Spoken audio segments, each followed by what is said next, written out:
As of the summer of 2015, the United States government is currently in debt by this much, which is really too much to say. The U.S. government has four main sources it borrows money from: private American citizens and companies, foreign institutions and countries, the Federal Reserve, and federal accounts. The debt held by federal accounts is the money that the U.S. Treasury has borrowed from itself. The United States government has certain taxes that can only fund specific programs, like Social Security. Some of these programs run a short-term surplus, and the Treasury then uses that money to pay for other types of federal spending. This money is called debt held by federal accounts, which makes up close to 1/3 of the federal debt.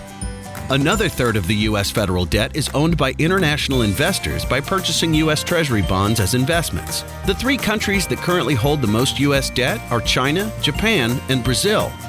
The next biggest owners of federal debt are domestic investors, such as private banks and U.S. citizens. The Federal Reserve holds close to 14% of the U.S. federal debt.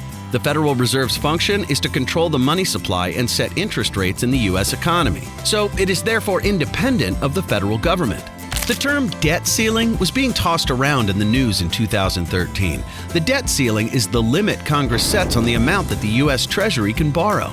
If the federal debt amount reaches the debt ceiling, the government can no longer legally borrow any more money. The first debt ceiling was passed in 1939, and it has been raised more than 140 times since then.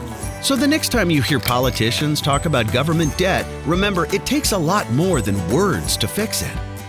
To learn more, visit informationstation.org.